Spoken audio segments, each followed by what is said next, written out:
Mystery, suspense, gloom, and tidbits of romance.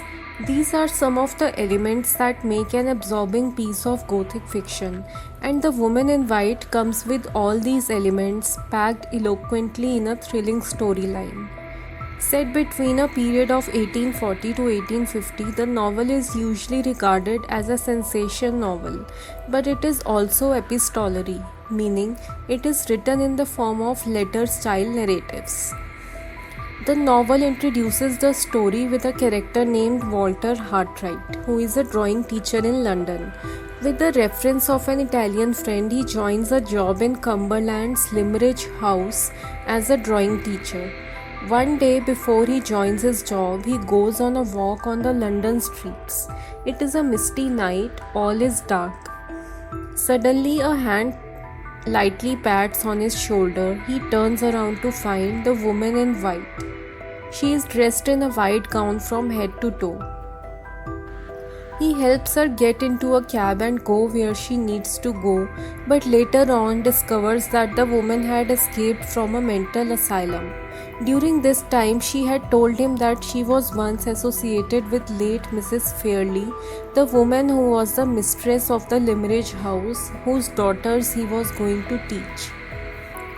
Upon reaching Cumberland the next day, he meets one of his students named Miss Marianne Halcombe in the house. Halcombe is depicted to be bold, fierce, and clear-minded lady. She, in fact, is the hero of this story, whereas Laura, his second student, is depicted to be tender, sensitive, and angelic. Walter had since told Halcombe about the woman in white. Upon reading Mrs. Fairley's old letters to her husband, Halcombe and Walter conclude that the woman in white could be a woman named Annie Cathartic. Annie's looks were quite similar to Laura's looks during their childhood. And Annie was mentally weak too. So they spend autumn mornings sketching flowers and landscapes in their notebooks. Soon enough, Walter falls in love with Laura and Laura with him. But Halcombe advises Walter to leave the village because Laura is already bonded into a marriage arranged by her late father, Mr. Philip Fairley. She was soon going to be engaged to a man named Sir Percival Glyde. On his last evening at the place, he visits Mrs. Fairley's tomb to pray. There, standing like an apparition, he finds the woman in white. Her name indeed is turned out to be Annie Cathartic. She had sent a threatening letter to Laura advising her not to marry Percival. This is because it was Percival who had imprisoned her inside the asylum and she was terrorized by him. So, Walter returns to London, Laura gets married to Percival and goes to Italy with him. Walter writes a letter to Halcombe informing her he is getting stalked by suspicious men ever since he returned from their house. Halcombe refers him to a job in central England as part of a sailing ship. Meanwhile, the couple are about to return from Italy and settle in Percival's house in an area called Blackwater Park in Hampshire. Halcombe is to join her sister and live with them after she returns. So Halcombe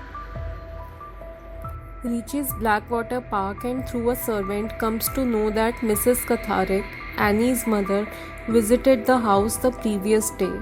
But what Mrs. Cathartic has to do with Percival, Halcombe wonders. The next day, Laura arrives with Percival as well as Percival's Italian friend Count Fosco and his wife Madame Fosco, who are to stay with them for a while.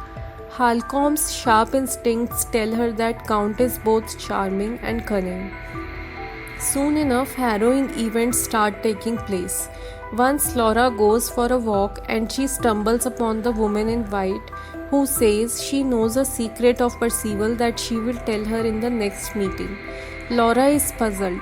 She is already unhappy with her marriage because Percival married her for her money, the £20,000 she received as the inheritance. On top of this, Annie's comment caused her to become even more anxious.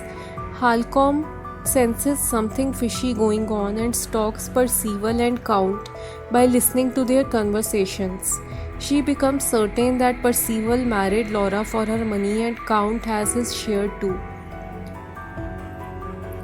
Halcombe gets determined to haul herself and Laura out of Blackwater Park before Percival insists her to sign the papers concerning money. But alas, the next day Halcombe falls ill. Count reads her diary by covert means and Halcombe's plans are spoiled. Meanwhile, they tell Laura that Halcombe has driven away to London with Count and Countess. Frightened by what would happen to her sister in Count's company, Laura follows her in London. But Halcombe had never left the house. She was trapped in an empty, secluded room in the house.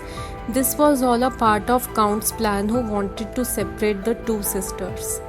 The Count had come across Annie Catharik in the woods and had utilized the similarity between her looks and Laura's.